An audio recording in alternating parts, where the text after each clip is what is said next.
உயர் நீதிமன்றத்தில் நீண்ட காலம் இது நடைபெற்று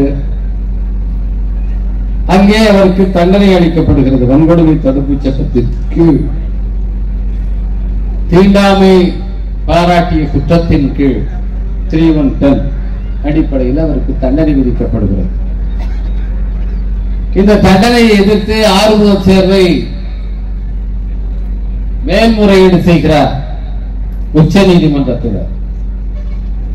உச்ச நீதிமன்றத்தில் அன்றைக்கு நீதிபதியாக இருக்க மார்க்கண்டேய கட்ஜி அவர்களுடைய அமர்வுக்கு அந்த மேல்முறையீடு போனது. மார்க்கண்டேய கட்ஜி 2011ஆம் ஆண்டில ஏப்ரல் மாதத்தில் ஒரு சிறப்பான தீர்ப்பை வழங்குகிறார். அந்த தீர்ப்பு ஆறுமுகம் சேர்வை எதிர் தமிழ்நாடு அரசு என்று இன்றைக்கு தொடர்ச்சியாக பல்வேறு தீர்ப்புகளிலே மேற்கோள் காட்டப்படுகிற ஒரு தீர்ப்பு. அந்த தீர்ப்பிலே தான் நீதிபதி மார்க்கண்டேய கட்ஜி அவர்கள் இந்த கௌரவம் என்கிற பெயரிலே சாதிய குற்றங்கள் நிகழ்த்தப்படுகின்றன, இந்த குற்றங்களை தடுப்பதற்கான நடவடிக்கைகள் தேவை என்பதை முதல்ல சொல்கிறார்.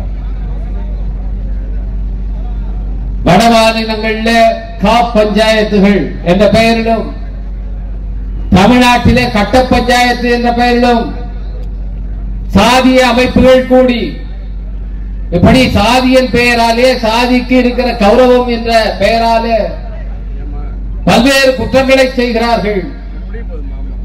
இந்த குற்றங்கள் தடுத்து நிறுத்தப்படுவதற்கு சிறப்பு நடவடிக்கை தேவை என்ற தீர்ப்பை 2011ஆம் ஆண்டு மார்க்கண்டேய கட்ஜி வழங்குகிறார்.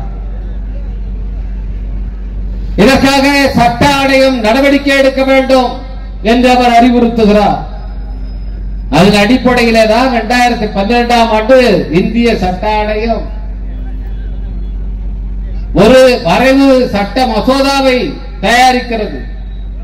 இந்த கௌரவம் என்கின்ற பெயரிலே ஆணவம் என்கின்ற பெயரிலே நடைபெறுகின்ற குற்றங்களை தடுப்பதற்கு ஒரு சட்டத்தை சட்ட ஆணையம் தயாரித்து ஒன்றிய அரசுக்கு கொடுக்கிறது. அந்த சட்ட மசோதாவை அன்றைக்கு இருந்த காங்கிரஸ் தலைமையிலான அரசு நடைமுறைப்படுத்தவில்லை, கண்டுகொள்ளவில்லை, அப்படியே போட்டு வைத்து விட்டார். அதற்கு பிறகு நீதிமன்றங்கள் இதை வலியுறுத்துகின்றன. அதன் பிறகு பாரதிய ஜனதா கட்சி ஆட்சிக்கு வருகிறது. அதற்கு முன்னே இருந்த ஐக்கிய முற்போக்கு கூட்டணி அரசு 2013ஆம் ஆண்டில் என்ன சொல்கிறார்கள் என்றால், இந்த ஆணவ கொலை குற்றங்கள் தொடர்பான பிரச்சனை என்பது மாநில அரசாங்கத்தினுடைய அதிகார பட்டியலில் இருக்கிறது. சட்டம் ஒழுங்கு லா அண்ட் ஆர்டர் என்பது மாநில அரசு பட்டியலில் இருக்கிறது. எனவே மாநிலங்களுடைய ஒப்புதல் பெற்றுத்தான் நாங்கள் இதை சட்டமாக்க முடியும். மாநிலங்களுக்கு இதுக்காக கருத்து கேட்டு நாங்கள் அனுப்புகிறோம் என்று சொல்கிறார்கள். 2013ஆம் ஆண்டில் 15 மாநிலங்கள் இதற்கான சட்டம் தேவை, அதை நாங்கள் ஏற்றுக்கொள்கிறோம், ஒன்றிய அரசு இதற்கான சட்டத்தை இயற்றலாம் என்று ஒப்புதல் வழங்குகிறார்கள். இதை அந்த உச்ச நீதிமன்றத்தில் ஒன்றிய அரசின் சார்பில் அபிடவிட் கொடுக்கிறார்கள். 2016ஆம் ஆண்டு மீண்டும் விசாரணை செய்யப்படுகிறது. அப்பொழுது உச்ச நீதிமன்றத்தில் மேலும் 6 மாநிலங்கள் இதை ஏற்றுக்கொண்டு விட்டன. 21 மாநிலங்கள் இந்த சிறப்பு சட்டங்கள் இயற்றுவதை நாங்கள் ஏற்றுக்கொள்கிறோம் என்று சொல்கிறார்கள் என்று தெரிவிக்கிறார். அதற்கு மறுப்பு தெரிவித்த சில மாநிலங்கள், டெல்லி, அது ஒரு யூனியன் பிரதேசம், அதுபோல பஞ்சாப், இப்படி சில மாநிலங்கள் நாங்களே சில நடவடிக்கைகளை எடுத்திருக்கிறோம் என்று அபிடவிட் தாக்கல் செய்கிறார்கள்.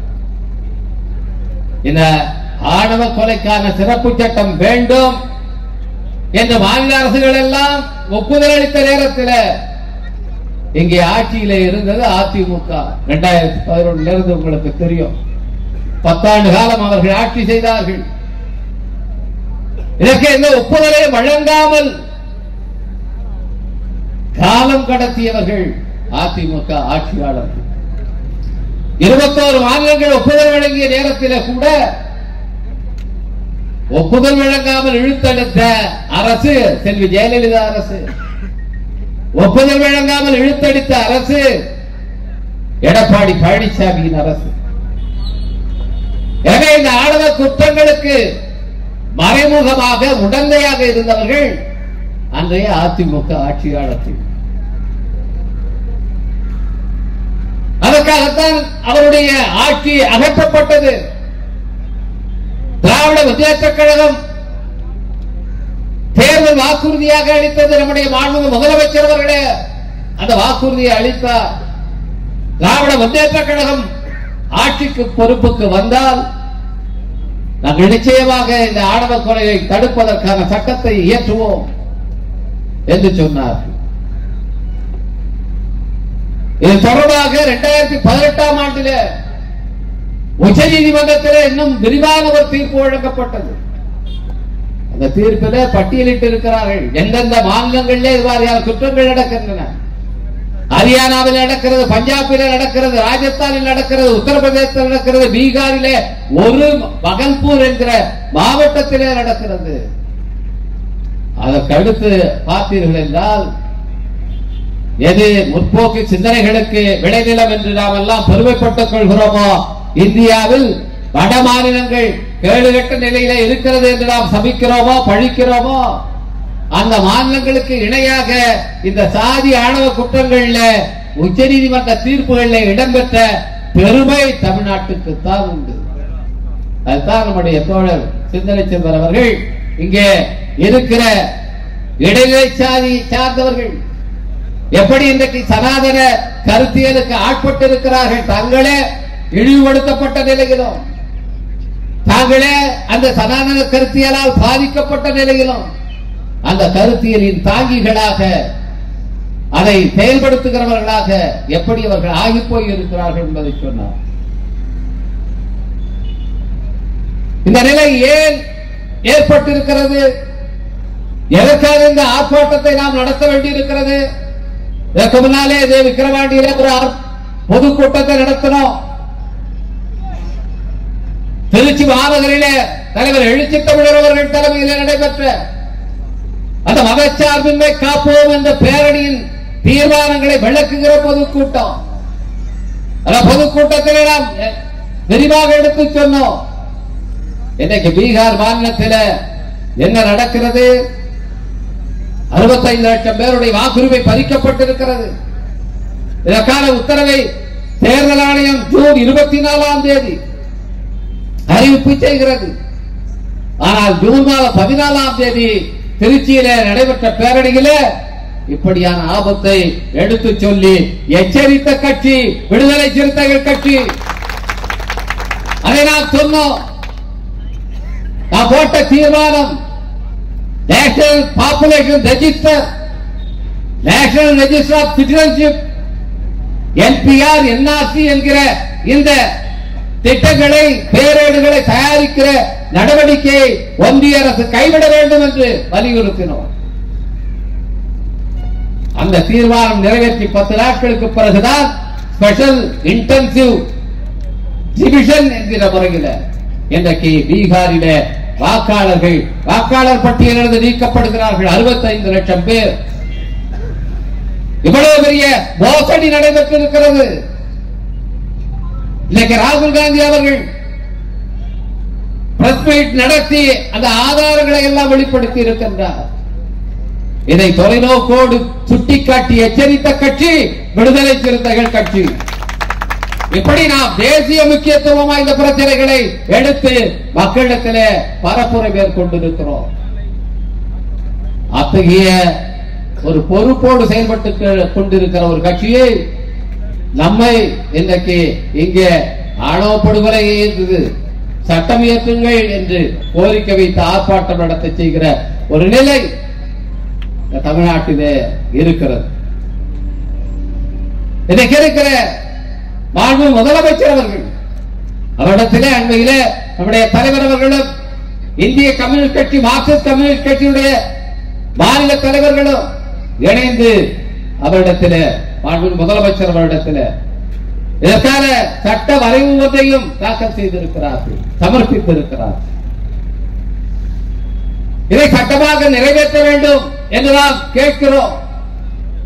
மாநில அரசுக்கு அதிகாரம் வேண்டும் என்று நாம் தொடர்ந்து போராடி கொண்டிருக்கிறோம். ஏற்கனவே இருக்கிற அதிகாரத்தை ஏன் நீங்கள் பயன்படுத்த தயங்குகிறீர்கள்? சட்டம் ஒழுங்கு என்பது மாநில அரசுடைய அதிகாரம். 2018ஆம் ஆண்டு உச்சநீதிமன்ற தீர்ப்பு ஒன்றிய அரசாங்கம் இதற்கான சட்டத்தை நிறைவேற்ற வேண்டும் என்றுதான் உத்தரவிட்டிருக்கிறது. அந்த உத்தரவின் அடிப்படையில் ஒன்றிய அரசு இதற்கான நடவடிக்கை எடுக்கிறதா என்றால் இல்லை. கடந்த ஏப்ரல் மாதத்தில் தலைவர் எழுச்சி தமிழர்கள் நாடாளுமன்றத்தில் ஒரு கேள்வி எழுப்பினார். ஆணவ கொலைகளை தடுப்பதற்கான சிறப்பு சட்டம் நிறைவேற்றப்படுமா என்ற கேள்விக்கு ஒன்றிய அரசு, ஒன்றிய உள்துறை அமைச்சர் என்ன பதில் சொன்னார்கள் என்றால், இது சட்டம் ஒழுங்கு என்பது மாநிலங்களுடைய அதிகார வரம்புக்குள் வருகிறது, எனவே அவர்கள் இதை நிறைவேற்ற வேண்டும் என்று தங்களுடைய பொறுப்பை தட்டி கழித்துக் கொண்டார். இதைத்தான் அவர்கள் தொடர்ந்து சொல்லிக் கொண்டிருக்கிறார்கள்.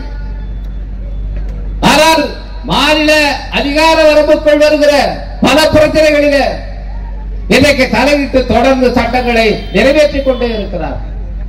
போன வாரம் நாடாளுமன்றம் முடக்கப்பட்டது. அதற்கிடையிலும் அவர்கள் ஒரு ஷிப்பிங் ஆக்ட் என்று சொல்லி ஒரு பில்லை, அங்கே மசோதாவை நிறைவேற்றினார்கள். அது மாநில உரிமைகளை தலையிடுகிற ஒரு மசோதா. இன்றைக்கு மாநில அரசே ஒரு கல்விக் கொள்கையை வெளியிடுகிறது. கல்வி என்பது ஒத்திசைவு பட்டியலில் இருக்கிறது. ஆனாலும் கூட மாநில அரசுடைய உணர்வுகளை மதிக்காமல் அவருடைய கோரிக்கைகளை புறந்தள்ளிவிட்டு அவர்களே கொள்கையை வடிவமைக்கிறார்கள். மாநில உரிமைகளை பறிப்பதில் முன்னிலை வைக்கிற அரசாக மோடி அரசாங்கம் இருக்கிறது. மக்களுடைய உரிமைகளை பறிக்கும் போது அதை பற்றி கவலைப்படாதவர்கள் மக்களை காப்பாற்றுவதற்காக ஒரு சட்டம் இயற்றுங்கள் என்றால் உடனே அது மாநில பட்டியலில் இருக்கிறது, நாங்கள் எப்படி செய்ய முடியும் என்று அவர்கள் அங்கே கைகழுவிக் கொள்கிறார். இந்த நேரத்தில் மாநிலத்துக்கு அதிகாரம் இருக்கிறதா இல்லையா? மாநில அரசு ஒரு சட்டத்தை நிறைவேற்றினால் செல்லுமா செல்லாதா? இந்த பிரச்சனையில மாநில அரசு சட்டம் இயற்ற முடியும். அதற்கான அதிகாரம் இருக்கிறது. உங்களுக்கு இருக்கிற அதிகாரத்தை பயன்படுத்துங்கள் என்றுதான் கேட்கின்றோம். இதுபோல அரசமைப்பு சட்டம் 16(4)A பிரிவின் கீழ் SC/ST பணியாளர்களுடைய பதவி உயர்வுக்கான சட்டங்களை பல மாநிலங்கள் நிறைவேற்றி இருக்கின்றன. ஏறத்தாழ ஒரு 15 மாநிலங்களுக்கு மேல் அதற்கான சட்டம் இயற்றப்பட்டிருக்கிறது. மன்றாடி கேட்கிறோம்.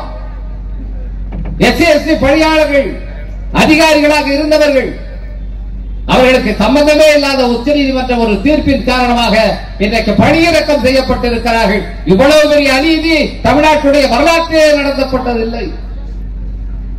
இன்றைக்கு துணை அதிகாரிகள், டைரக்டராக இருந்தவர்கள், டெப்டி டைரக்டர்களாக இருந்தவர்கள் எல்லாம் சாதாரண சூப்பரண்டுக்கு பதவி இறக்கம் செய்யப்படுகிறார்கள். இனிமேல் யாருமே உயர்நிலைக்கு வரவே முடியாது என்கிற அளவுக்கு இன்றைக்கு பதவி உயர்வு தொடர்பான ஒரு கொள்கையை தமிழ்நாடு அரசு பின்பற்றி வருகிறது. விரிவாக எடுத்து சொல்லி இருக்கிறோம். தலைவர் அவர்களும் நானும் போய் அதிகாரிகளை பார்த்து முறையிட்டு இருக்கிறோம். தலைவர் முதலமைச்சர்களிடத்திலே எடுத்து சொல்லி இருக்கிறார். சிந்தனை தலைவர்கள் சட்டமன்றத்துக்கு உள்ளேயும் வெளியேயும் பலமுறை இதற்காக குரல் கொடுத்திருக்கிறார். ஆனாலும் கூட மாநில அரசு தன்னுடைய அதிகார வரம்புக்குள் இருக்கிற இந்த சட்டத்தை இயற்றுவதற்கு தயங்குகிறார்கள். இதற்காக ஓய்வு பெற்ற நீதிபதி தலைமையிலே இன்றைக்கு ஒரு ஆணையம் அமைத்திருக்கிறார்கள். பஞ்சமில்லை தொடர்பாக எப்பொழுது குரல் எழுப்பினாலும் இப்படி ஒரு ஆணையம் போடுவாங்க. கலைஞர் அவர்கள் முதலமைச்சராக இருந்த போது அப்படி ஒரு ஆணையம் போடப்பட்டது. அதற்கு பிறகு அந்த ஆணையம் கலைக்கப்பட்டது. உச்ச நீதிமன்றமே இன்னைக்கு ஒரு குழுவை போட்டு அதை கண்காணிக்கிறது. 2.5 லட்சம் ஏக்கர் பஞ்சமி நிலங்களை நாங்கள் கண்டறிந்து விட்டோம் என்று அவர்கள் சொன்னார்கள். அந்த நிலம் எங்க இருக்கு? 2.5 லட்சம் ஏக்கர் நிலம் தரையில இருக்குதா அல்லது வானத்தில் இருக்கான்னு தெரியும். ஏன்னா தரையில இருந்தா எப்படியாவது தெரிஞ்சிடும். 2.5 லட்சம் ஏக்கர், ஏன் 2.5 லட்சம் ஏக்கர் வேணாம், ஒரு 25 ஏக்கரை நீங்கள் பிரித்து கொடுங்கள் என்று நாம் கேட்கிறோம் தமிழ்நாட்டு அரசிடத்தில். இதுவரை 5 தீர்ப்புகள், நீதிமன்ற தீர்ப்புகள் வழங்கப்பட்டிருக்கின்றன. பஞ்சமி நிலங்களை அவர்களிடத்தில் தான் ஒப்படைக்க வேண்டும் என்று சென்னை உயர்நீதிமன்றம் 5 முறை தீர்ப்பளித்திருக்கிறது. ஆனால் அதிமுக அரசாங்கம் சரி, இன்றைக்கு நாம் ஆதரிக்கிற திராவிட முன்னேற்ற கழக அரசாங்கம் சரி, இந்த தீர்ப்புகளை அவர்கள் நடைமுறைப்படுத்த மாட்டார். அதான் ஒரு சிங்கிள் ஜட்ஜி சொல்றார், கொடிமரங்கள் எல்லாம் பிடுங்கணும். உடனே ஐயோ உயர்நீதிமன்ற நீதிபதியை சொல்லிட்டாரு, ஒரு கொடிமரத்தையும் நாங்க விட மாட்டோம் அப்படி என்று உடனே ரெவென்யூ அதிகாரிகள், காவல்துறை அதிகாரிகள், ஏன் நெடுஞ்சாலைத்துறை அதிகாரிகள் அவங்களும் சேர்ந்துவிட்டு இன்னைக்கு தமிழ்நாடு முழுவதும் வைக்கப்பட்டிருந்த விடுதலை சிறுத்தைகளுடைய கொடிக்கம்பங்களை அகற்றுகிறார்கள். கேட்டா நாங்க நீதிமன்ற அவமதிப்பு வந்துவிடும். எப்போ நீதிமன்ற அவமதிப்பு எப்போ வரும்? பட்டியல் சமூக மக்களுக்கு ஒன்றை செய்ய வேண்டும் என்று சொன்னால் நீதிமன்ற அவமதிப்பு வந்துவிடும். இவர்களுக்கு பணி உயர்வு கொடுக்க வேண்டும் என்று சொன்னால் உச்ச நீதிமன்றமே சொல்லிவிட்டது, கட்டம் தாகிவிடும். உடனே அவங்க எல்லாம் பணி இறக்கம் செய்யும். கொடிக்கம்பங்களை பிடுங்க வேண்டும் என்று சொன்னால் கண்டம் தோன்றுவிடும், உடனே அதை செய்துவிட வேண்டும். ஆனால் பஞ்சமி நிலங்களை மீட்டுக் கொடுக்க வேண்டும் என்ற 5 தீர்ப்புகள் இருக்கிறதே. இன்றைக்கு நம்முடைய தோழர் சிந்தனை செல்வர் அவர்கள் பேசினார், 110 போடுறாங்க, இவர்கள் 60 ஷெல்டர் என்று சொல்கிறார்கள். நீதிமன்றம் 3 முறை அதற்கு தீர்ப்பளித்திருக்கிறது சென்னை உயர் நீதிமன்றத்தில். யாரும் 2 ஆண்டுகளுக்கு தொடர்ச்சியாக அவர்கள் மேல் புதிய வழக்குகள் இல்லை என்றால் அந்த பட்டியலிருந்து அவர்கள் நீக்கப்பட வேண்டும், அவர்களுடைய பெயரை நீக்க வேண்டும். ஒருவரை இன்ஸ்பெக்டர் என்று பட்டியலில் சேர்க்க வேண்டும் என்றால் அது சூப்பரண்ட் ஆஃப் போலீஸ், மாவட்ட காவல்துறை கண்காணிப்பாளர், அவருடைய ஆய்வுக்கு பிறகுதான் அது சேர்க்க வேண்டும். அதற்கான காரணங்களை அவர்கள் சொல்ல வேண்டும். இன்னைக்கு என்ன நிலை இருக்கிறது? ஒரு சப் இன்ஸ்பெக்டர் நினைத்தால் யாரை வேண்டுமானாலும் சேர்த்து விடலாம். யார் அவர் சேர்ப்பார்? விடுதலை சிறுத்தைகள் கட்சி இன்றைக்கு ஆளும் கட்சியுடைய கூட்டணியில இருக்கிறது. இன்றைக்கு வலிமையான ஒரு கட்சியாக இருக்கிறது, மாநில கட்சி, அங்கீகாரம் பெற்ற கட்சியாக விளங்குகிறது. அவருடைய தலைவர் எழுச்சி தமிழர் இன்றைக்கு நாடாளுமன்றத்தில் முழங்குகிறார், இந்தியாவே அதை பார்க்கிறது என்ற நிலையிலும் கூட இந்த கட்சிக்காரனை ஈஸியாக ஒரு சப் இன்ஸ்பெக்டர் நினைத்தால் இந்த பட்டியலில் சேர்த்து விட முடிகிறது. உயர்நீதிமன்ற ஆணைகள் மதிக்கப்படுவதில்லை. நீதிமன்ற ஆணைகள் எப்பொழுது அரசாங்கத்தால் மதிக்கப்படவில்லை என்று சொன்னால், இந்த பட்டியல் சமூக மக்களுக்கு ஏதாவது செய்ய வேண்டும் என்று சொன்னால் நீதிமன்ற ஆணையும் அவர்கள் மதிக்க மாட்டார்கள். எப்படி இந்த ஆணவ கொலைகளுக்கான சட்டம் இயற்ற வேண்டும் என்று சொன்ன போது இருந்த ஐக்கிய முற்போக்கு கூட்டணி அரசும் கை கழுவியது. இன்னைக்கு மோடி அரசாங்கம் அதைத்தான் செய்து கொண்டிருக்கிறது. அதிலே எந்த பேதமும் இல்லையோ அது போலத்தான் அதிமுக அரசும் செய்கிறது. நம்முடைய மதிப்புக்குரிய முதலமைச்சர் அவர்கள் தலைமையிலான அரசும் செய்கிறது என்று சொன்னால் நாங்கள் எங்கே போய் குறைகிறது? திரும்ப திரும்ப உங்களிடத்தும் வேண்டுகோள் வைக்க வேண்டும், உங்களிடத்தில் தான் கோரிக்கை வைக்க வேண்டும். சட்டமன்றத்தில் வைக்கிறோம், தலைவர் எழுச்சி தமிழர்கள் நேரடியாக உங்களிடத்தில் கோரிக்கை வைக்கின்றார். இப்படி மக்கள் மன்றத்தில் கோரிக்கை வைக்கின்றோம். எப்போதும் கூட இந்த கோரிக்கைகள் புறக்கணிக்கப்படுமானால் இதை நாங்கள் என்ன சொல்வது? எனவேதான் வலியுறுத்தி கேட்கிறோம், உங்களை மன்றாடி கேட்கிறோம், சட்டத்தை நிறைவேற்றுங்கள். ஏற்கனவே பல சட்டத்தை நீங்க பாஸ் பண்ணி அனுப்புனீங்க. நம்முடைய மரியாதைக்குரிய ஆளுநர் இருக்காரு, அந்த சட்டத்தெல்லாம் கீழே போட்டு அது மேல உட்கார்ந்துக்குவார். அவர் கொஞ்சம் உயரமா சீட்டு கொஞ்சம் உயரமா வேணும்னா நீங்க அனுப்புற சட்டத்தெல்லாம் கீழே போட்டு அது மேல உட்கார்ந்துக்கிறார். உச்ச நீதிமன்றம் சொல்லியாச்சு, எல்லாம் சொல்லியாச்சு. இன்னமும் எத்தனை சட்டம் அவர் பெண்டிங் வச்சிருக்கார்? முத்தமிழறிஞர் கலைஞர் பெயரில் ஒரு பல்கலைக்கழகம் துவக்க வேண்டும் என்று சொல்லி ஒருமனதாக நிறைவேற்றப்பட்ட சட்ட மசோதா இன்னைக்கு ஆளுநருடைய சேர்ல கீழே கிடக்குது. சரி, அப்படியாவது இது அனுப்புங்களேன். அவரு அதை இது மேலும் போய் உட்கார்ந்துக்கிட்டோம். அவருக்கு ஒரு சீட்ல இன்னும் கொஞ்சம் குஷன் தேவைப்படுது. அப்படியே உட்கார்ந்துகிட்டு அவர் மேல நீங்க பழிய போடுங்க. நாங்க அனுப்பணும் ஆளுநர் தான் ஒப்புதல் கொடுக்கலன்னா சொல்லலாம்ல. 16 நாளையே சட்டத்தை நிறைவேற்றுங்க. ஆளுநர் அது மேல உட்கார்ந்துட்டோம். ஆணவ கொலை தடுப்பு சட்டத்தை நிறைவேற்றுங்க. ஆளுநர் அது மேல உட்கார்ந்துட்டு அந்த பயில் மேல உங்க மேல அந்த பழி வராதுல்ல, அதுக்காக கேட்கிறோம்.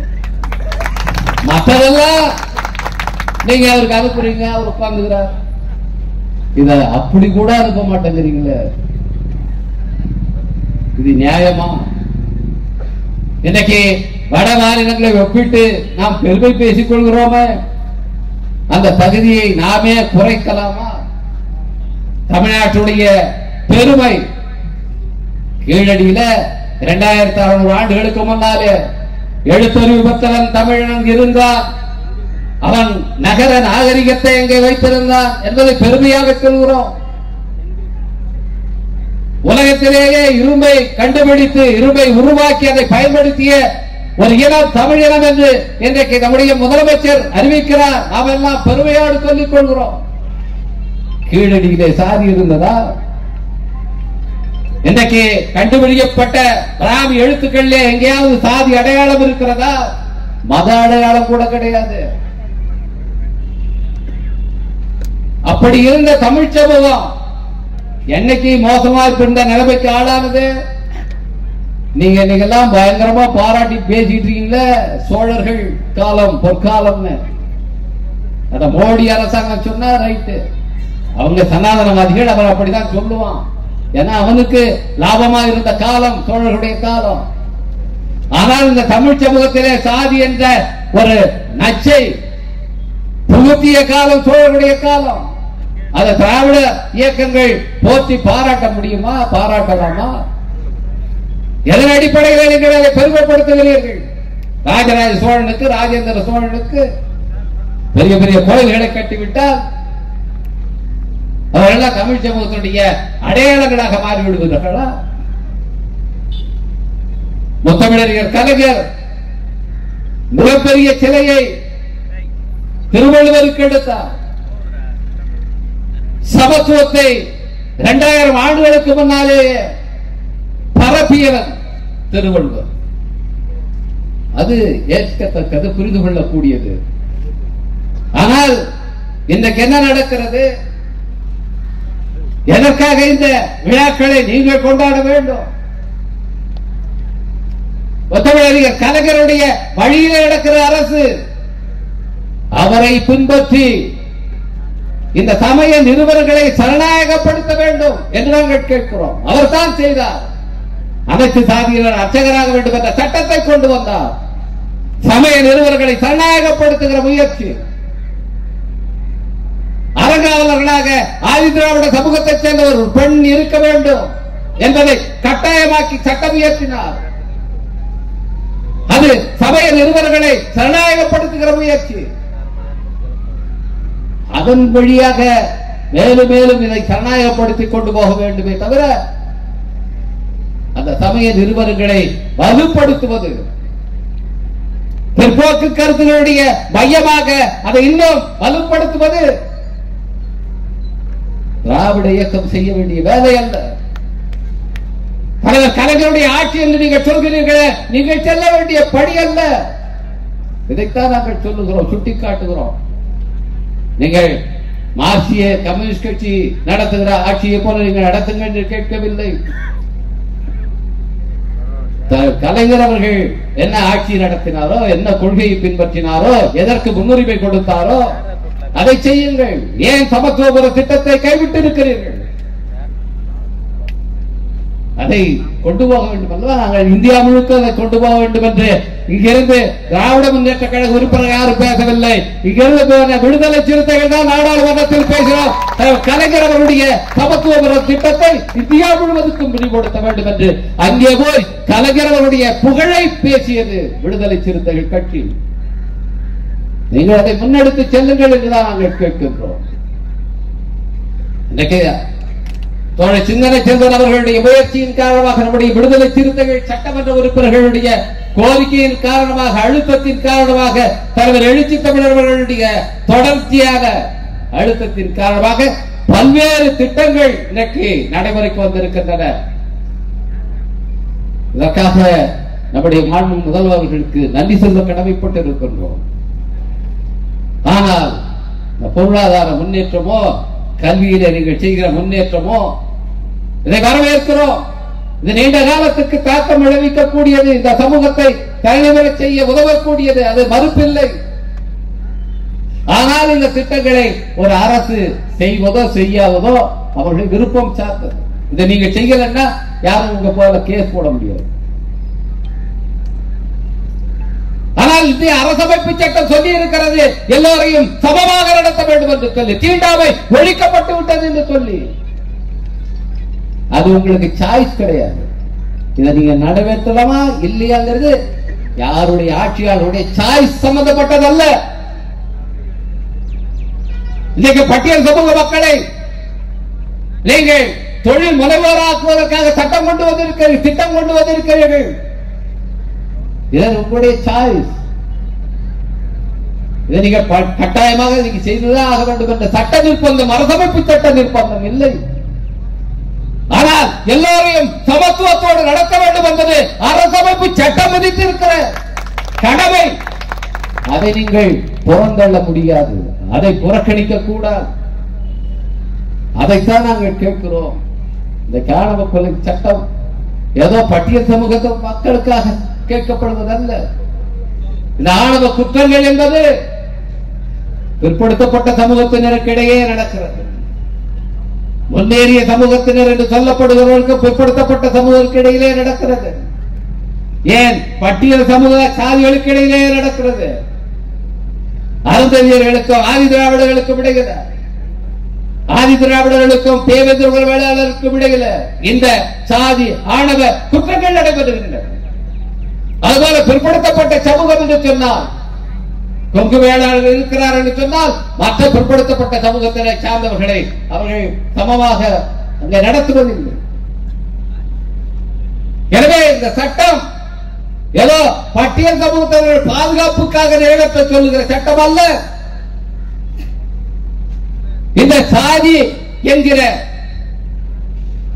நச்சு தமிழ் சமூகத்திலிருந்து அகற்றப்பட வேண்டும். அதற்கான நடவடிக்கைகளை எடுப்பதற்கு அரசமைப்பு சட்டம் உங்களுக்கு கடமைகளை விதித்திருக்கிறது. அதை நீங்கள் நிறைவேற்றுங்கள். சமத்துவமாக எல்லோரையும் நடத்துங்கள் என்று சொன்னால் ஆணையும் பெண்ணையும் சமத்துவமாக நடத்துங்கள். மூன்றாம் பாலினத்தவரையும் மற்றவர்களையும் சமத்துவமாக நடத்துங்கள். மாற்றுத்திறனாளிகளை மற்றவர்களை சமத்துவமாக நடத்துங்கள். முதியோர்களையும் மற்றவர்களையும் சமத்துவமாக நடத்துங்கள். எல்லாமே அதில் அடக்கம். புரட்சி அம்பேத்கர் அவர்கள் ஈக்குவாலிட்டி என்பதை வலியுறுத்தினார். ஏதோ பட்டியல் சமூகத்தை சமமாக நடத்துங்கள் என்ற அடிப்படையில் அதை வலியுறுத்தவில்லை. இந்த தமிழ் சமூகம் என்பது பல்வேறு விதமான பாகுபாடுகளை கொண்டிருக்கிறது, பல்வேறு ஏற்றத்தாழ்வுகளை வைத்திருக்கிறது. அந்த ஏற்றத்தாழ்வு எல்லாமே களையப்பட வேண்டும். நகரத்துக்கும் கிராமத்துக்கும் இடையிலான ஏற்றத்தாழ்வு, படித்தவருக்கும் படிப்பறிவு இல்லாதவருக்கும் இடையிலான ஏற்றத்தாழ்வு, இப்படி எல்லாமே களையப்பட வேண்டும். இந்த ஈக்குவாலிட்டி என்பதை வெறுமனே இதை பின்பற்றுங்கள் என்று ஒரு ஆலோசனையாக சொல்லிவிட்டு போகவில்லை. அதற்கான நடைமுறை வடிவம் தான் அனைவருக்கும் வயது வந்தவர்களுக்கு வாக்குரிமை. வயது வந்தால் உங்களுக்கு வாக்குரிமை, ஒவ்வொரு வாக்குக்கும் ஒரே மதிப்பு என்கிற அதனுடைய செயல்பாட்டு வடிவத்தையும் சேர்த்து நிறைவேற்றி தந்தவர் தான் புரட்சி அம்பேத்கர். இன்றைக்கு ராகுல் காந்தி அவர்கள் வாக்காளர் பட்டியலிருந்து 65 லட்சம் வாக்காளர்கள் அங்கே நீக்கப்பட்டிருக்கிறார்கள் என்று எதிர்த்து போராடுகிறார் என்று சொன்னால் எதன் அடிப்படையில் போராடுகிறார்? புரட்சி அம்பேத்கர் அரசமைப்பு சட்டத்தில் வகுத்து தந்த அனைவருக்கு வாக்குரிமை என்கின்ற உரிமை பறிக்கப்படுகிறது என்பதற்காக போராடுகிறார். மாநில உரிமைகள் பறிக்கப்படுகின்றன என்று தொடர்ந்து உச்ச நீதிமன்றத்தில் வழக்குகளை தொடுக்கிறீர்கள், போராட்டங்களை நடத்துகிறீர்கள். எதன் அடிப்படையில் அரசமைப்பு சட்டம் வகுத்து தந்திருக்கிற உரிமைகள் பறிக்கப்படுகின்றன என்பதன் அடிப்படையில் நாம் போராடுகிறோம். எனவே புரட்சி அம்பேத்கர் வகுத்து தந்த அரசமைப்பு சட்டம் என்பது பட்டியல் சமூகத்து மக்கள் பாதுகாப்பதற்கான மட்டுமல்ல, அனைவரையும் பாதுகாக்கிற சட்டம் அது. அதனால்தான் அரசமைப்பு சட்டம் பாதுகாக்கப்பட வேண்டும் என்று தொடர்ந்து விடுதலை சிறுத்தைகள் மாநாடுகள் நடத்துகிறோம், பேரணிகளை நடத்துகிறோம், கூட்டங்களை நடத்துகிறோம், ஆர்ப்பாட்டங்களை நடத்துகிறோம். இன்றைக்கு இந்தியாவில் விடுதலை சிறுத்தைகளை போல அரசமைப்பு சட்டத்துக்காக குரல் கொடுக்கிற ஒரு இயக்கம், ஒரு கட்சி வேறு எதையும் நீங்கள் சொல்ல முடியாது. அப்படி செய்யும் போது அனைத்து மக்களுக்கான உரிமைகளுக்காக நாங்கள் வாதாடுகிறோம், போராடுகிறோம். அந்த அடிப்படையிலே தான் இந்த ஆணவ படுகொலை சட்டத்தையும் இயற்றித்தார்கள் என்று கேட்கிறோம். இது பட்டியல் சமூகத்தவர் பாதுகாப்புக்கான சட்டம் அல்ல, அது ஏற்கனவே வன்கொடுமை தடுப்பு சட்டம் இருக்கிறது. அதை நீங்க சரியா நிறைவேற்றுவதில்லை, அது வேற. இன்னைக்கு மாவட்டத்தில் அங்கேயே கூட்டங்களை, ரிவ்யூ கூட்டங்களை நடத்தி அதற்கு ரெஃபர் பண்றது என்பது தொடர் நடவடிக்கையா இருக்கு. எத்தனையோ நீதிமன்ற ஆணைகள் இருக்கிறது அப்படி செய்யக்கூடாது என்று. இங்கே இருக்கிற மாநில பட்டியலினத்தவர் ஆணையமே சரியாக அதற்காக உத்தரவை பிறப்பித்திருக்கிறது. ஆனாலும் கூட மாவட்ட அளவில் எல்லா இடத்திலும் ரெஃபர் பண்றாங்க. நடக்குதா இல்லையா? விழுப்புரத்தில் தான் நாங்கள் அதை அனுமதிப்பது கிடையாது. எனவே சட்டம் இயற்றப்பட்டாலும் அதை நடைமுறைக்கு கொண்டு வருவதற்கு எவ்வளவு போராட்டம் பண்ண வேண்டி இருக்கிறத பார்க்கிறோம். மார்க்கண்டேய கட்சி 2011ஆம் ஆண்டு விருத்த தீர்ப்பிலே சொல்லி இருக்கிறார், தமிழ்நாட்டில் பல இடங்களில் இரட்டை குவளை முறை இருக்கிறது, வெட்கக்கேடு என்று 2011ஆம் ஆண்டு உச்ச நீதிமன்ற தீர்ப்பிலே தமிழ்நாட்டை காரி துப்பி இருக்கிறார். அப்படி இருந்தால், இப்படியான வன்கொடுமைகள் நடந்தால் அந்த பகுதியிலே இருக்கிற மாவட்ட ஆட்சியர், மாவட்ட காவல்துறை கண்காணிப்பாளர் மீது நடவடிக்கை எடுக்கப்பட வேண்டும் என்று உச்ச நீதிமன்ற தீர்ப்பில் மார்க்கண்டேய கட்சி சொல்லியிருக்கார். எப்போ? 15 வருஷத்துக்கு முன்னாடி. உடனடியாக அவர்கள் மீது துறை வாரியான நடவடிக்கை எடுக்கப்பட வேண்டும்.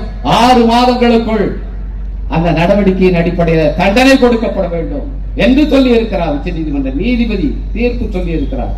அந்த தீர்ப்புக்கு யாரும் ஸ்டே வாங்கல. அது கண்டெம்ட் ஆகாதா? எங்கேயாவது அது மாதிரி ஒன்று நடந்திருக்கா? இன்னைக்கு கவின் படுகொலை நடந்தது, அந்த மாவட்டத்துடைய காவல்துறை கண்காணிப்பாளரோ மாவட்ட ஆட்சியர் மீதோ யாராவது நடவடிக்கை எடுத்திருக்காங்களா? ஒண்ணும் கிடையாது. காவல்துறை அதிகாரி ஒருத்தவரை வெட்டி படுகொலை செய்தாருங்க, உடனடியாக அவங்க மேல என்கவுண்டர் பண்றீங்களா? என்கவுண்டர் பண்றதுக்கு எந்த அதிகாரமும் கிடையாது, எந்த சட்டமும் அதை சொல்லல. சட்டவிரோதமான படுகொலை தான் என்கவுண்டர் என்பது. இல்ல என்கவுண்டர் பண்றதுக்கு எங்கேயாவது இடம் இருக்குன்னு யாராவது சொல்ல முடியுமா? இந்த சட்டத்துல இந்த பிரிவின் அடிப்படையில என்கவுண்டர் பண்ணலாம் என்று யாராவது சொல்ல முடியுமா? சட்டவிரோதமான ஒரு படுகொலையை இன்றைக்கு செய்கிறார்கள். அது எப்படி நியாயப்படுத்தப்படுகிறது? பொதுமக்களுடைய உளவியல் எப்படி நியாயப்படுத்தப்படுகிறது? போலீஸ் மேல கைய வச்சா சும்மா இருப்பாங்களா பார்த்துட்டு அதான் போட்டு தட்டான் என்று பொதுமக்களே அது நியாயப்படுத்துகிற ஒரு உளவியல் இன்றைக்கு உருவாக்கப்பட்டிருக்கிறது. மிக அதிகமாக இப்படி தொடர்ச்சியாக என்கவுண்டர்கள் நடத்தப்படுகின்ற காரணத்தினாலே அது பொதுமக்களுடைய உளவியலிலே இன்றைக்கு அதற்கு ஒரு ஏற்பு வந்துவிட்டது. இது ரொம்ப ஆபத்தான ஒன்று. நாளைக்கு அரசாங்கத்துடைய கட்டுப்பாட்டிலேயே காவல்துறை இல்லாமல், ஒரு சில காவல் அதிகாரிகள் இல்லாமல் இப்படி செய்தால் என்ன செய்வீங்க? ஏற்கனவே அதை நியாயப்படுத்தி நீங்க சொன்னதுக்கு அப்புறம் யாராவது ஒருத்தர் சொந்த காரணத்துக்காக அப்புறம் போட்டு தள்ளிட்டு நான் ஒரு குற்றவாளி அதனால தான் போட்டேன்னு சொல்றான், என்ன செய்வீங்க? எனவே இப்படி தொடர்ச்சியாக சட்டத்தை மீறுவதற்கு, சட்டத்தை காப்பாற்ற வேண்டிய காவல்துறையை அனுமதிப்பது தவறான முன்னுதாரணம். காவல்துறையை யார் வேணாலும் விமர்சிக்கல, தாக்கலாம், அப்படி என்று நாங்கள் சொல்லவில்லை. அதற்கான சட்டபூர்வமான வழிகளை நீங்கள் கையாளுங்கள். மற்றவங்களை போறீங்களா, குண்டர் சட்டங்களை போடுங்க. எத்தனையோ இது இருக்குல்ல, பயங்கரவாத தடுப்பு சட்டம் இருக்குல்ல, UAPA போட்டு 1 வருஷம் 2 வருஷம் வச்சிருக்காங்கல்ல, பத்திரிகையாளர்களை வச்சிருக்கா, பேராசிரியர்களை வச்சிருக்கா இன்னைக்கு மோடி அரசாங்கம்.